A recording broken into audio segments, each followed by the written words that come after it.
안녕하세요 여러분, 생생법률쇼 진행을 맡은 임주혜입니다. 법과 가장 친해지는 방법 생생법률쇼. 오늘도 크고 작은 법률 문제로 어려움을 겪고 있는 여러분들을 위한 법률 상담은 물론이고요. 세상을 들썩이게 하는 이슈들을 법적으로 풀어보는 시사법률 토크까지 준비가 되어 있습니다.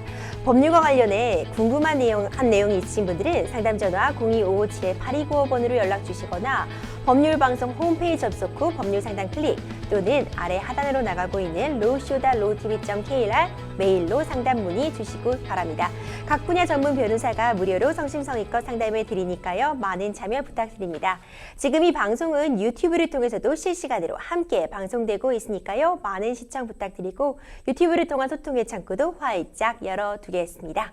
그럼 오늘 도움 주실 변호사님 소개해드리겠습니다. 법무법인 리버티의 김지진 변호사 자리하셨습니다. 변호사님 어서 오세요. 안녕하세요. 네, 안녕하세요. 김지진 변호사입니다. 네, 변호사님 오늘도 억울하고 답답한 사연 가지신 분들에게 명쾌, 상쾌, 통쾌, 유쾌한 상담 부탁드리겠습니다. 네.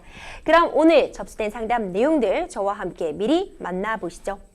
미리 보는 법률 상담입니다. 순찰차에서 난동을 부렸어요.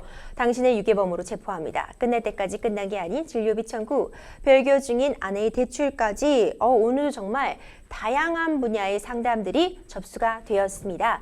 잠시 후 김지진 변호사님과 함께 속 시원한 해결책 하나하나 찾아보도록 할 테니까요. 시청자 여러분들도 어떤 해결책들이 제시가 될지 기대 부탁드립니다. 여러분들은 지금 생생법률쇼 함께하고 계십니다. 쉽사리 해결되지 않는 법률 문제를 끌어안고 있다면 지금 생생법률쇼와 함께하시죠. 법률 고민이 해결되는 가장 쉬운 방법을 소개해드릴게요. 첫째, 02-557-8295로 전화를 한다. 둘째, 법률방송 홈페이지에 접속해서 법률상담 게시판에 문의를 남긴다. 셋째, 지금 화면에 나오고 있는 이메일 주소로 사연과 연락처를 보낸다. 생생법률쇼가 자랑하는 각 분야의 전문 변호사가 여러분의 더부룩한 속을 뻥 뚫어드립니다. 속 시원한 스파클링 법률 상담 프로그램 생생법률쇼 지금 바로 전화주세요.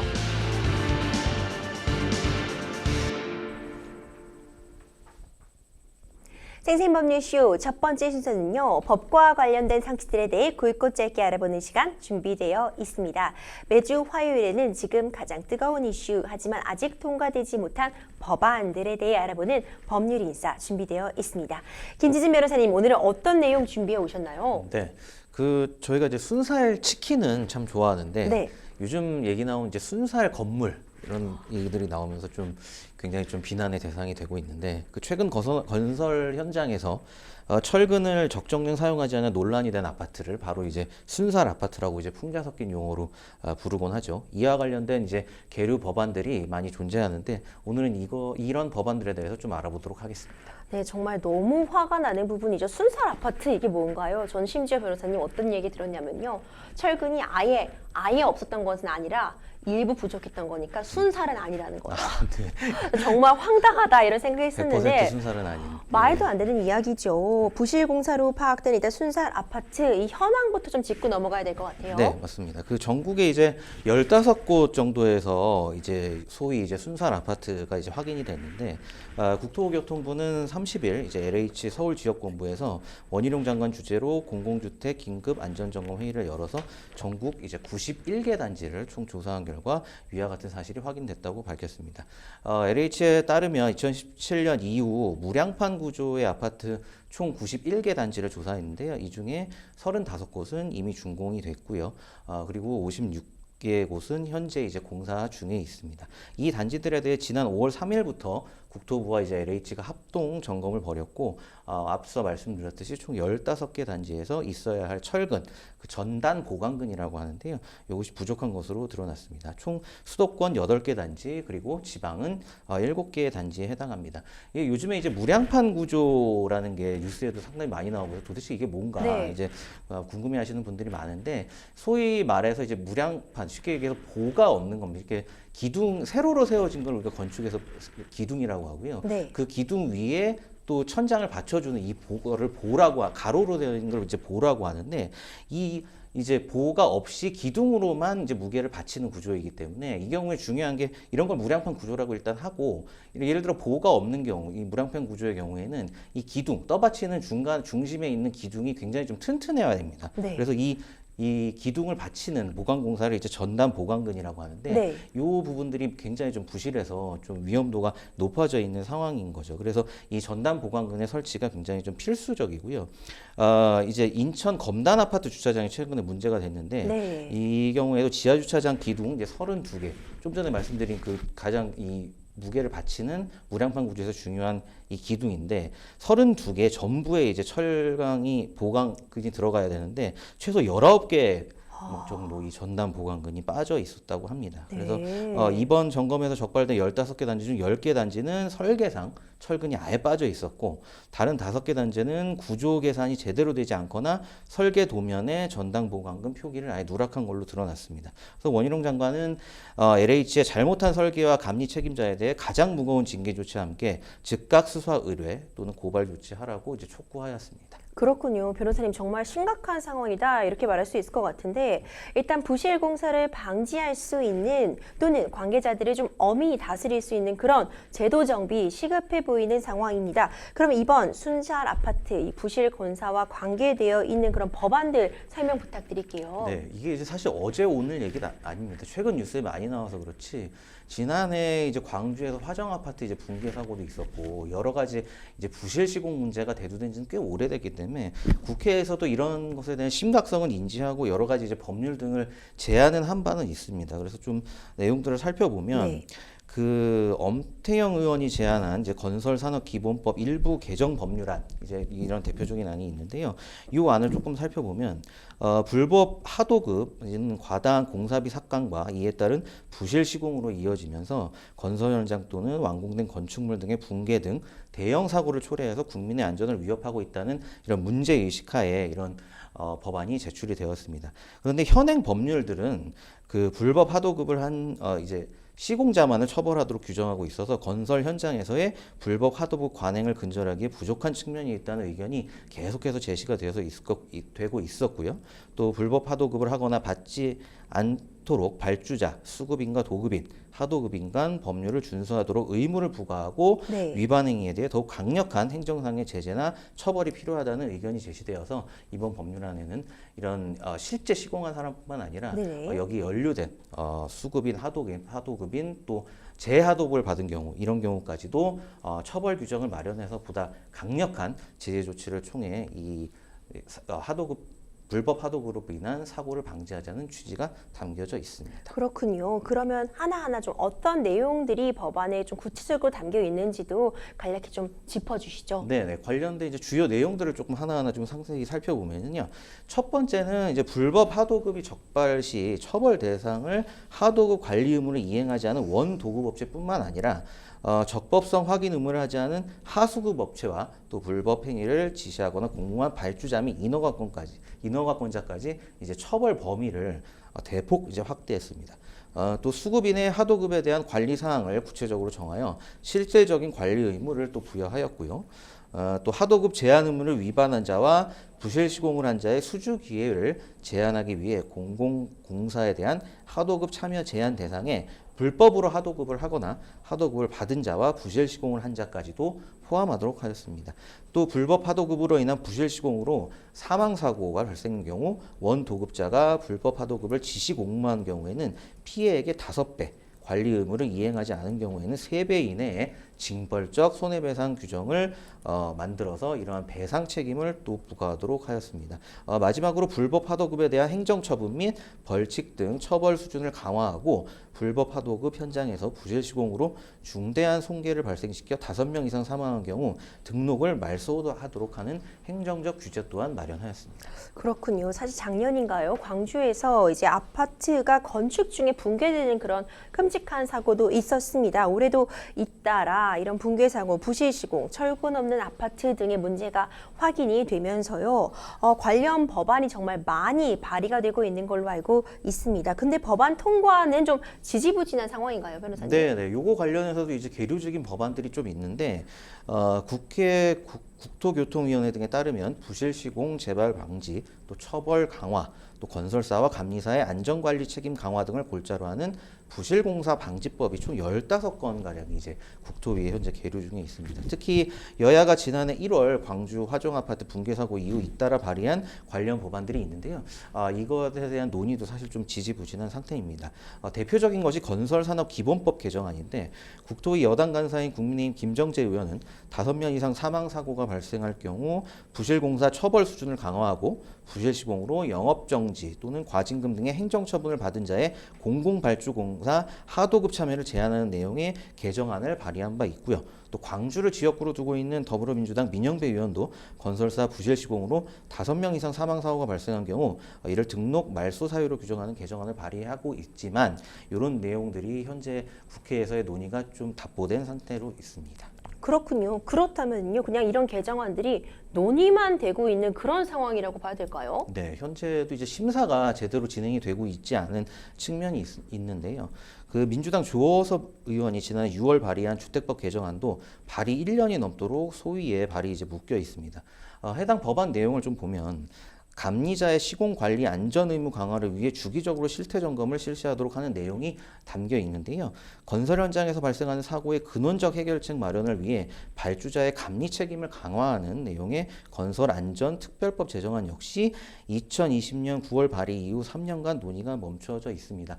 이 내용들이 상당히 좀 중요한 게 최근에 이제 철근 공사 이 내용만 봐도 이 철근 공사가 끝나고 난 다음에 철근 시공이 마무리된다고 되고 난 다음에는 지금 뭐 LH가 문제가 되고 있으니까 LH 측의 이제 감독관 그리고 시공사 엔지니어 그리고 또 감리 이 3당 3중으로 이제 철근 관련해서 확인을 하게 돼 있습니다. 근데 지금 나오는 내용들 보면 뭐 LH와 그리고 시공사 간의 어떤 담합, 카르텔 이런 문제가 되고 있기 때문에 그건 좀 변론으로 하고라도 사실상 현행 법에 따르더라도 감리만 역할을 제대로 하게 된다면 이 부실 철근 문제는 사실 어느 정도는 좀 해결할 수가 있는데 심지어 이제 감리까지도 제대로 이제 감독을 하지 않고 뭐 시행사의 의사에 따라 좀 이제 감리를 좀 이렇게 방만하게 한다든지 이런 문제들이 많기 때문에 사실상 국회에서도 이런 문제들을 정확하게 인식하고 감리 관련해서 좀 어떤 처벌이나 아니면 감독 수준을 강화하자 이런 내용들이 사실 제안이 된 건 사실입니다. 근데 그래서 이런 측면에서 이제 감리가 중요하고 어떻게 보면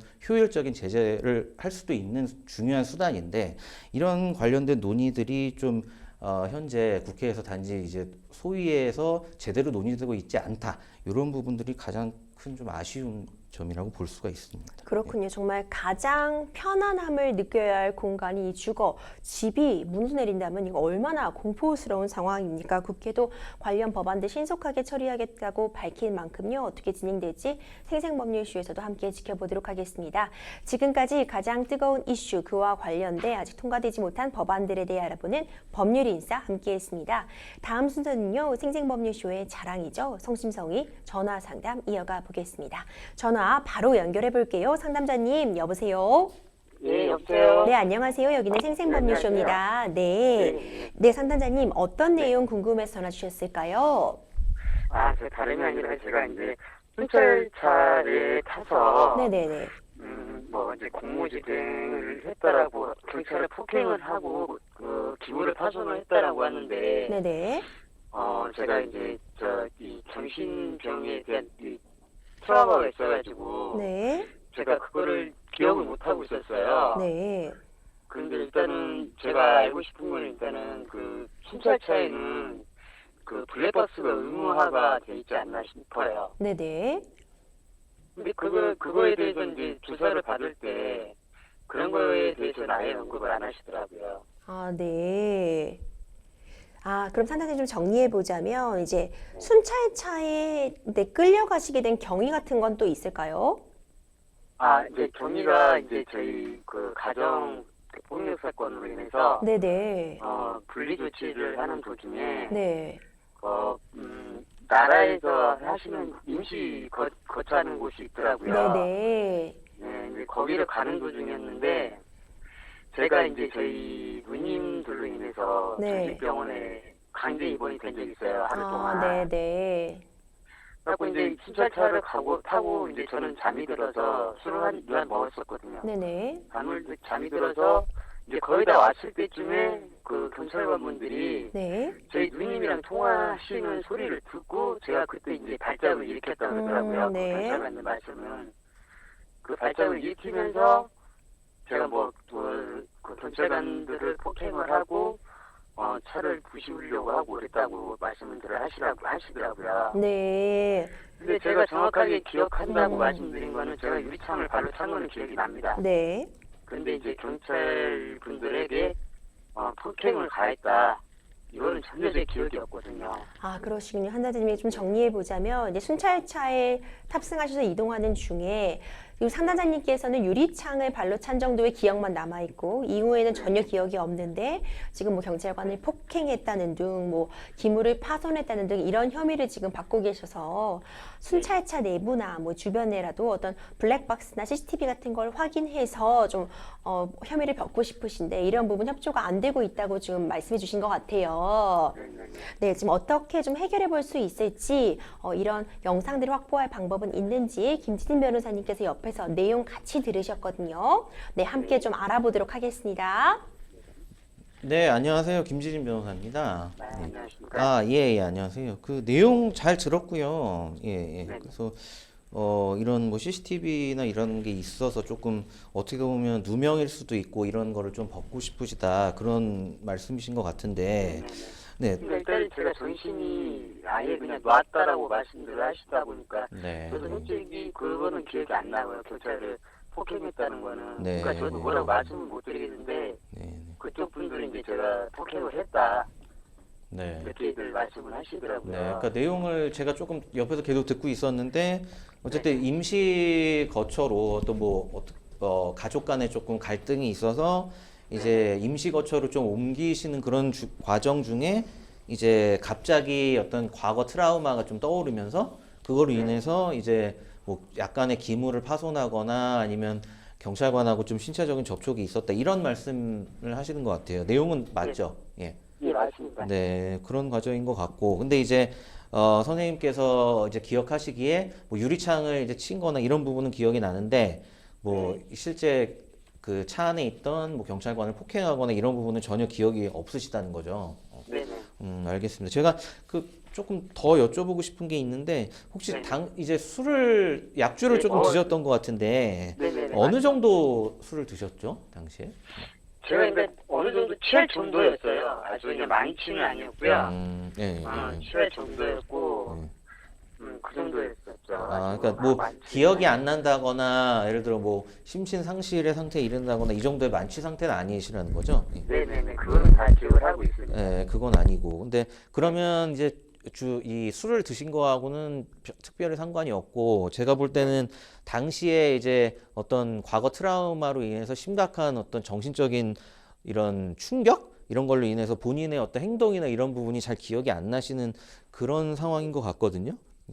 그러니까 그러니까 저도 그 경찰관들한테 그런 네. 얘기거든요. 네. 갑자기 이제 누님이랑 통화하는 소리를 듣더니 갑자기 미쳐서 날뛰기 시작했다. 네, 네, 네. 그렇게 말씀. 그러니까 아까 말씀 주신 것처럼 이제 과거에 이제 누님 때문에 이제 강제 입원한 그런 이제 네. 안타까운 아픈 기억이 있으니까 이제 경찰관들이 누님하고 통화하는 걸 듣고 이제 그런 기억이 이제 다시 되살아나면서 약간 발작 증세를 보인 거 이런 상태인 것 같아요. 그래서 어떤 행동을 하셨는지 기억이 나지 않을 정도로 이제 심각한 어떤 발작 증세를 보인 것 같은데 그런 내용인 거죠, 보니까. 예, 예. 네, 그래서 그 부분, 그러니까 본인이 유리창을 깨거나 이런 부분만 기억나고 뭐 깨지는 않았고요. 그냥 이제 유리창을 네. 친 부분, 예, 친구는 있어요. 예, 그런 것만 기억나고 뭐 경찰관도 폭행했다 이렇게 얘기는 하지만 이 부분에 대해서는 정확히 기억이 나지 않으신다 이런 말씀이신 거죠. 예.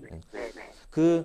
그리고 이제 관련해서 경찰관이 이게 이제 어떤 혐의가 있다 얘기를 했을 텐데 그런 내용은 혹시 없으신가요? 이게 공무집행 공무집행 방해죄요? 네. 다른 죄는 네. 그게 그 순찰차 안에서 다 이루어진 일이거든요. 네네네. 그래서 그게 저는 이제 알고 싶었던 거죠. 공무집행방해죄를 적용한다. 경찰관이 이렇게 얘기를 했나요? 예, 조사도 받고 네, 네. 그 구속 그것까지 받았었거든요. 영장 실질 심사도 받으셨어요? 네, 예. 그럼 구속영장은 기각이 되신 건가요? 네네. 그럼 현재 이게 어느 단계에 와 있죠? 지금 이제 조사는 받으신 것 같고. 조사 받고 그 실질 심사 받고요. 네네. 또 2차 조사가 굉장히 오랜 시간 만에 이루어졌어요. 네, 2차 조사도 받으셨어요? 예. 네, 2차 조사는 왜 받으셨죠? 그건 잘 모르겠고요. 네. 오라 그래서 가서 이제 조사를 받았던 거죠. 그때 그거에 대해서 네. 다시 또 재조사를 받았던 거예요. 경찰서에서 받으신 거예요? 네네네. 네, 지금 그럼 2차 조사까지 끝나신 거예요? 네. 그 이게 검찰로 혹시 송치가 됐나요? 예, 송치됐다고 왔어요. 송치도 됐어요, 그러면? 네. 그러면 재판은 아직 검사가 어떤 처분을 내린 건 아니고요? 예, 아직 없습니다. 검찰청에서 뭐 따로 연락 오신 건 없고요? 네, 없습니다. 네, 알겠습니다. 그러면 제가 볼 때 2차 조사 같은 경우에는 이제 영장이 한번 기각이 되셨잖아요. 네네. 뭐 경찰 입장에서는 여러 가지 이유가 있겠지만 어쨌든 영장이 기각된 상황에선 이 수사를 좀 더 보완을 해야겠다 해서 2차 조사를 한 것 같은데 2차 조사 때도 결국에는 동일한 내용을 물어본 거죠. 이 당시 네. 있었던 일에 대해서. 예. 네. 일종의 이제 보완 조사를 한 거니까 그거는 내용이 특별히 달라지거나 이런 건 아닌 것 같고. 그래서 CCTV를 이제 문의를 하셨는데 네. 그 혹시 수사 받으시면서 CCTV를 보여달라 이런 얘기를 혹시 하셨나요? 제가 혹시 블랙박스는 보여줄 수 없나요? 네, 블랙박스. 그거는 네. 안 된다고 말씀을 하시는 것 같더라고요. 그런 식으로 말씀하시는 것 같은데. 네, 네. 요청은 하셨어요? 예, 블랙박스인 거 볼 수 없나요? 그랬더니 그런 건 제가 정확하게 기억을 안 나는데 그거는 어떻게 좀 번문물이시는 것 같더라고요. 그래서 저도 네. 그냥 빨리 조용히 끝냈으면 좋겠어서 그냥 더 물어보진 않았는데 네. 이게 이제 2차 조사를 받고 검찰이 송치가 됐다라고 이제 문자를 받고 나니까 네. 이거는 아닌 것 같다는 생각이 들더라고요. 네. 네. 그러니까 만약에 제가 그렇게 했다라면 벌을 받아야겠지만 일단 네. 저는 그 사실 자체가 아예 기억이 안 나고 있는 상황이다 보니까 네. 그러면 블랙박스가 있는지 없는지 요거는 한번 확인은 안 해보셨나요? 따로? 그러니까 그거를 제가 여쭤보고 싶어서 네. 문의를 드렸었던 그러니까 경찰관이 이 블랙박스가 있다 없다 이런 얘기도 안 해줬어요? 거예요. 예, 그런 말씀은 못 들었던 것 같아요. 그냥 있었으면 보여주셨겠죠. 그러면 그냥 이 블랙박스 얘기를 꺼냈을 때 경찰관 층에서는 그냥 대충 얼머무리고 넘어갔다는 거죠? 네, 그러셨던 것 같아요. 일단은 네. 근데 경찰청 그러니까 어떤 법령이나 경찰청 내부 규칙상에 이제 블랙박스를 반드시 여기 안에다 설치해서 이거를 녹화를 해야 된다 이런 규정까지 존재하지는 않는 걸로 저는 제가 아는 선에서 그렇긴 한데 예, 근데 아마 이제 어쨌든 이 연행이나 아니면은 여러 가지 체포나 이런 상황에서 경찰차 안에서도 어떤 상황들이 많이 발생은 할 수는 있잖아요. 그러니까 그렇기 때문에 아무래도 경찰 측에서도 이런 걸 갖고는 있을 거예요. 이런 내부 이제 블랙박스를 통해서 안의 상황을 좀 촬영을 한다든지 이런 부분은 있을 텐데 그러면 결국에는 경찰 측에서 얼머무렸다. 저는 이제 이 정도까지만 내용을 알고 있는 거고 이런 경우에 정식으로 방법이 이제 정보공개 청구를 한번 정식으로 해보시면 어떨까 싶어요.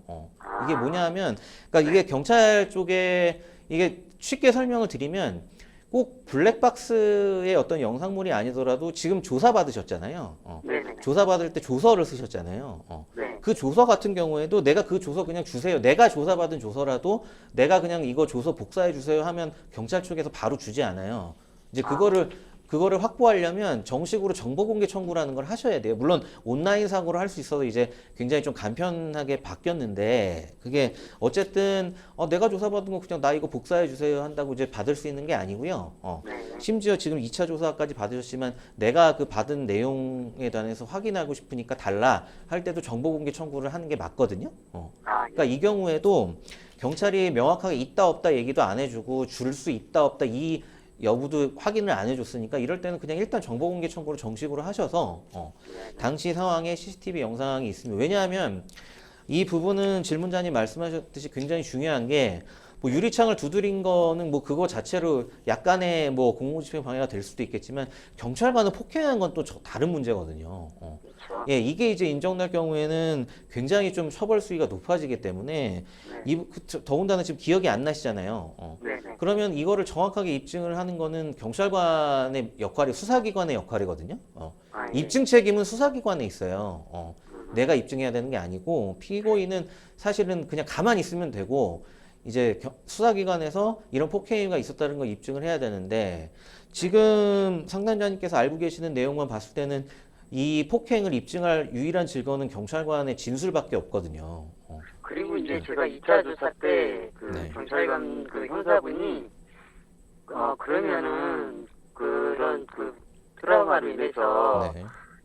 그 기억을 잃었을 때 나도 모르니까 혹시 그랬을 수도 있다라는 거죠라고 말씀을 하시더라고요. 네. 네. 네. 네. 그래서 아니 저도 정신이 없으니까 그랬을 수도 있지 않겠어요. 이렇게 저는 진술을 하긴 했거든요. 네. 아니, 물론 당연히 그렇죠. 그런 트라우마 때문에 뭐 일시적으로 본인의 행동이 기억이 안 나거나 그런 경우가 충분히 있을 수 있는데 어쨌든 중요한 거는 그러한 폭행 행위가 있었는지 없었는지를 입증하는 거는 수사기관의 책임이라는 거죠. 그러니까 결국 지금 선생님께서 알고 계신 거는 경찰관이 내가 이렇게 폭행 행위가 있었다 이렇게 진술 얘기를 해줬다는 거 아니에요. 그러면 네. 이것만 갖고 제가 볼 때 입증하기는 좀 어려울 것 같고 추가적으로 분명 어떤 내부를 찍은 블랙박스나 이런 영상이 있을 것 같거든요. 근데 이제 이런 거를 막 얘기를 했을 때 수사기관에서는 그냥 얼머무리고 말았다는 건데 제가 볼 때 이럴 때는 정식으로 정보공개 청구를 하셔서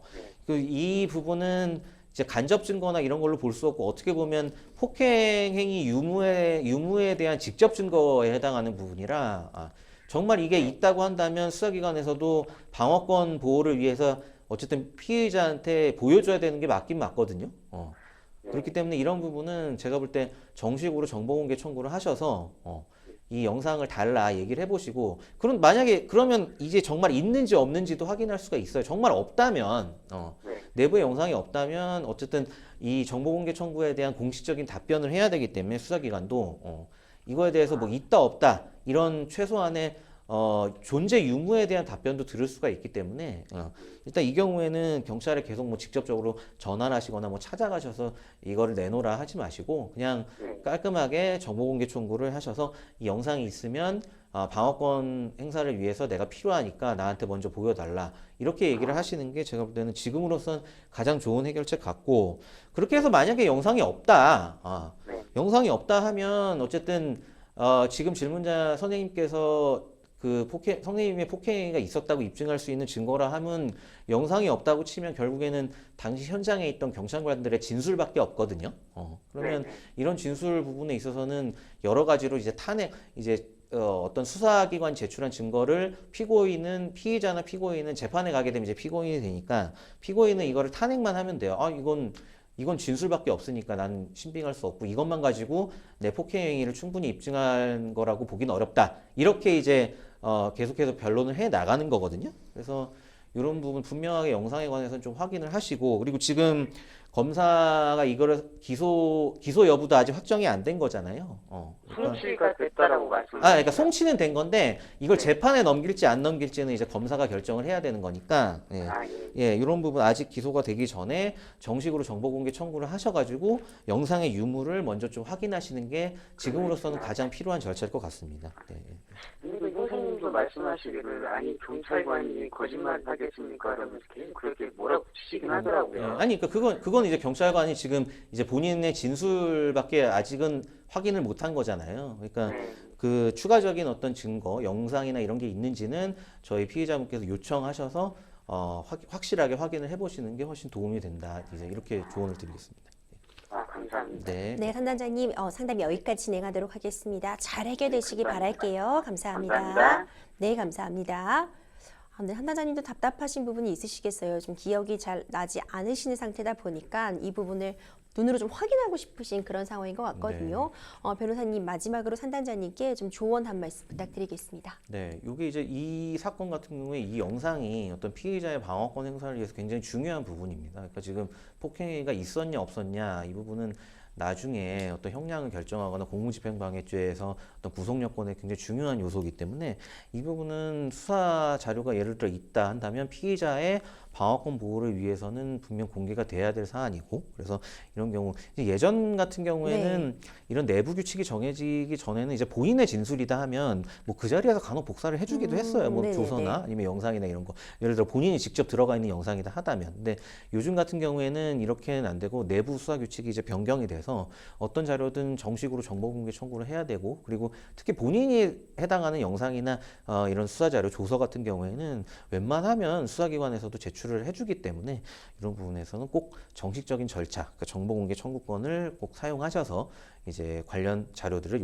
요청하시는 게 좋다. 이 부분을 정리해서 말씀드리고 싶습니다. 네, 방어권 보장 측면에서 굉장히 유의미한, 굉장히 중요한 좀 증거 자료가 될 수 있을 것 같아 보이기 때문에 좀 확보하실 수 있다면 최선을 다해서 확보해 보시는 게 좋을 것 같다는 생각 듭니다. 네, 여러분들은 지금 생생법률쇼 함께하고 계십니다. 쉽사리 해결되지 않는 법률 문제를 끌어안고 있다면 지금 생생법률쇼와 함께하시죠. 법률 고민이 해결되는 가장 쉬운 방법을 소개해드릴게요. 첫째, 02-557-8295로 전화를 한다. 둘째, 법률방송 홈페이지에 접속해서 법률상담 게시판에 문의를 남긴다. 셋째, 지금 화면에 나오고 있는 이메일 주소로 사연과 연락처를 보낸다. 생생법률쇼가 자랑하는 각 분야의 전문 변호사가 여러분의 더부룩한 속을 뻥 뚫어드립니다. 속 시원한 스파클링 법률 상담 프로그램 생생법률쇼, 지금 바로 전화주세요.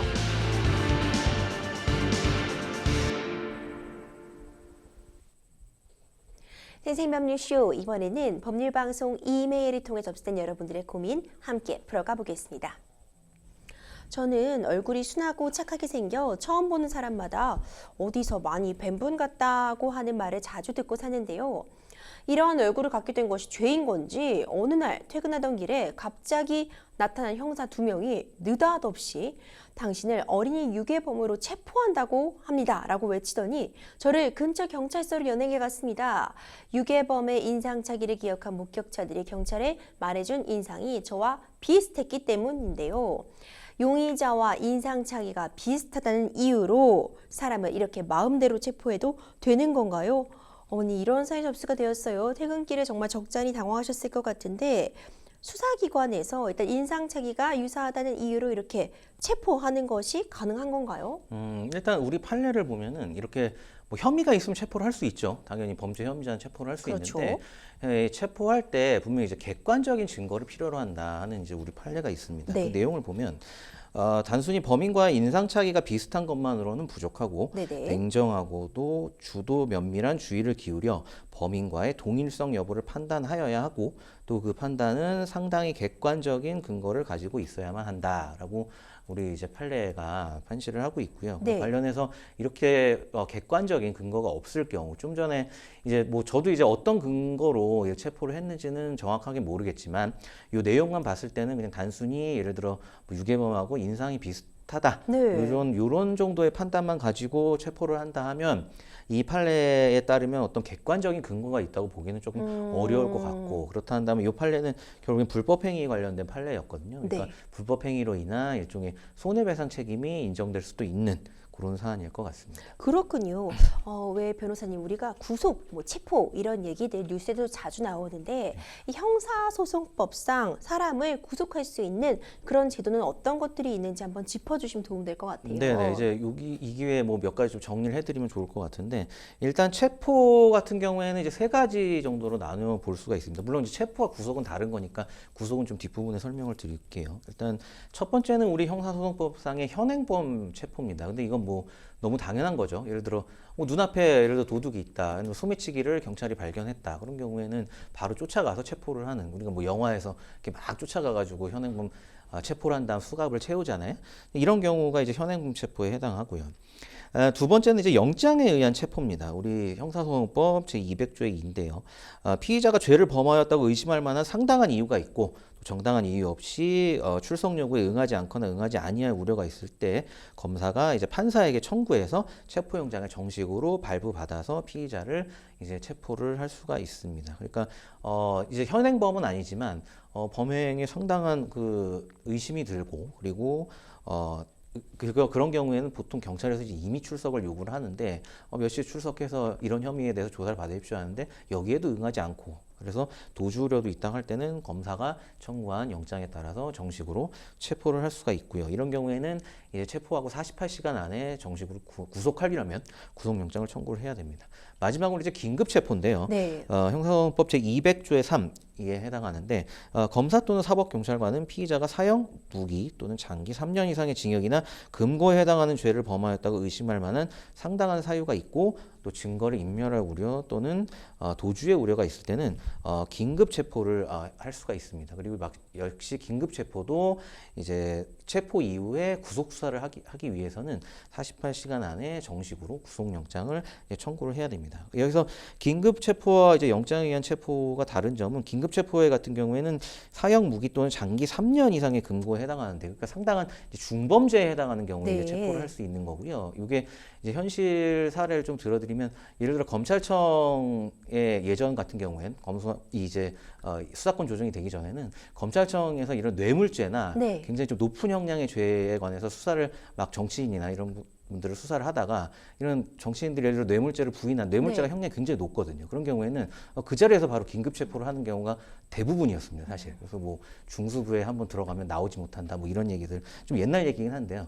이런 경우가 이제 긴급 체포의 한 예라고 좀 볼 수가 있습니다. 그리고 그렇군요. 네, 이제 구속 같은 경우에는 네.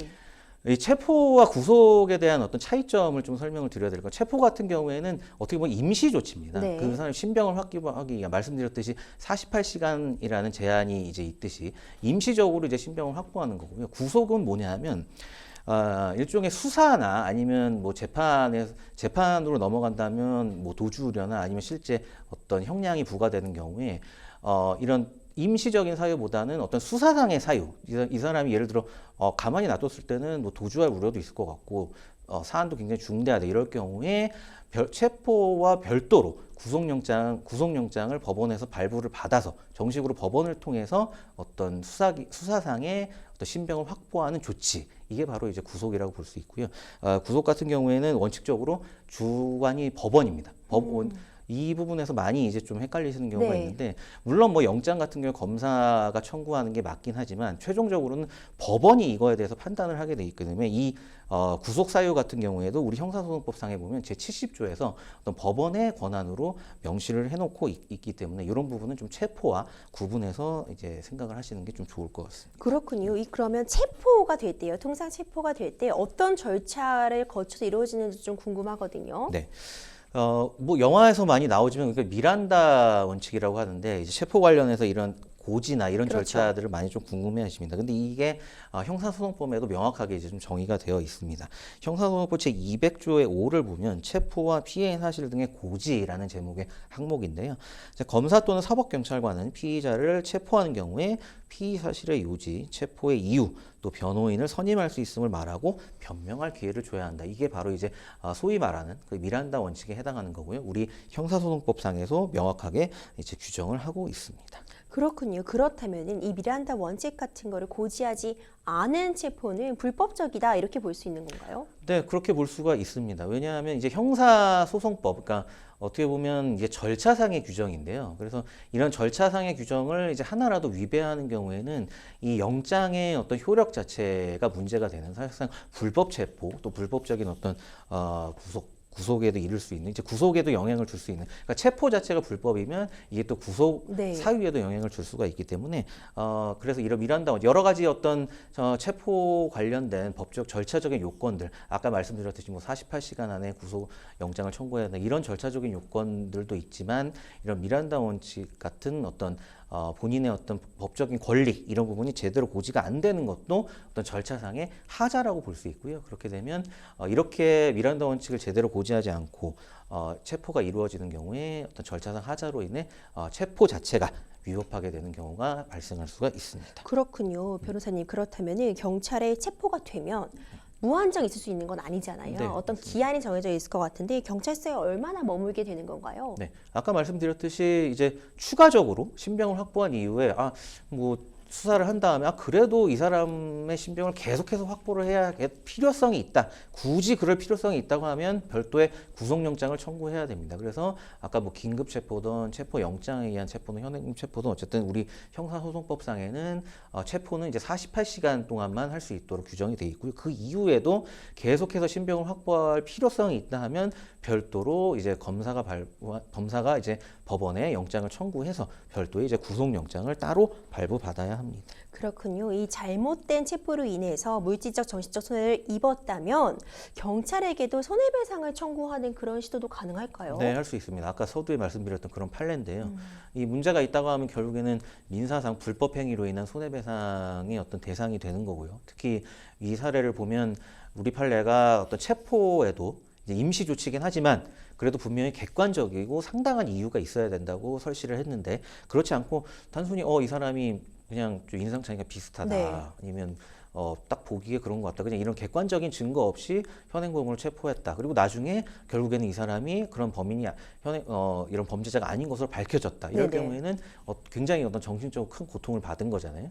이런 부분에 대해서는 나중에 별도로 민사소송을 통해서 불법 행위로 인한 손해배상을 받을 수가 있습니다. 네, 어떤 인신에 있어서 제약을 가하는 일은 정해진 법과 절차에 따라서 이루어져야 되는 게 당연하겠지요. 원래 체포, 구속 이런 부분이 뉴스에서는 자주 등장하지만 사실 정확하게 구분하기가 쉽지 않았는데 오늘 김지진 변호사님께서 좀 제대로 설명해 주는 시간 가졌던 것 같습니다. 우리 상담자님도 좀 잘 좀 해결되시기를 바라겠습니다. 계속해서 다음 상담 이어가겠습니다. 법률방송 이메일을 통해 접수된 여러분들의 고민 함께 풀어가 보겠습니다. 작은 인테리어 업체를 운영하고 있습니다. 인테리어 회사에 다니다가 제 사업을 시작한 지는 1년도 안 됐는데요. 요즘은 상가 인테리어 공사를 하고 있는데 공사 중 밖에서 쿵 소리가 나서 나가보니 밖에 쌓아둔 목재가 무너져 있더라고요. 아저씨 한 분이 지나가시다가 목재가 무너지면서 본인이 넘어졌다고 하셨어요. 일단 사과를 하고 명함을 드렸고요. 병원에 가신다고 하기에 진료 후 처방전이나 영수증 등을 저에게 보내기로 했는데요. 며칠 뒤 엑스레이 비용과 진료비, 약값 등 해서 30만 원을 청구하더라고요. 영수증을 더해보니 그 정도가 맞았고요. 발목이 영 낫질 않는다며 한의원도 가신다고 하는데 제가 정말 그 비용까지 다 내야 하는 건가요? 회사가 아직 보험 계약이 제대로 안 돼 있어서 보험 처리도 어려운데요. 이럴 땐 상대와 합의를 하는 수밖에 없을까요? 이런 사연이 접수가 되었습니다.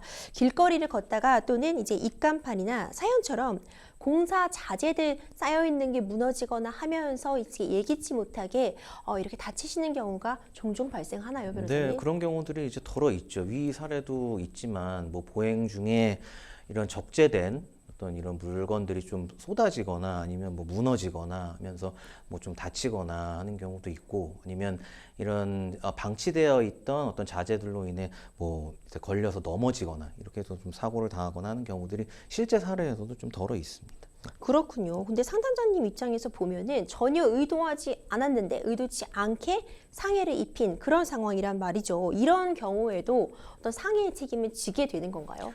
네, 이걸 뭐 굳이 이제 형사적으로 따진다고 한다면 이제 과실치상에 해당할 수가 있을 것 같습니다. 이제 뭐 상해 좀 전에 이제 질문자께서는 뭐 이게 과실치상이나 어떤 상해죄나 이런 걸 구분 안 하고 말씀을 하셨는데 상해죄 같은 경우에 명백한 이제 고의가 있어야 되거든요. 근데 우리 지금 인테리어 업체를 운영하시고 있는 분께서 이제 지나가시는 분을 일부러 이제 다치게 하려고 뭐 목재를 쌓아놓거나 이러시지는 않으셨을 것 같고 그렇게 되면 그건 좀 결국 고의성은 없는 거니까 그럼 그렇죠. 결국에는 이제 부주의했다는 거거든요. 그러니까 약간 뭐 사람이 지나가는 부분 이런 부분을 좀 고려를 해서 안전 조치를 했어야 되는데 이런 부분이 좀 부주의했다. 그게 결국 법적으로는 과실이고 그러게 돼서 어떤 약간의 뭐 좀 다쳤다.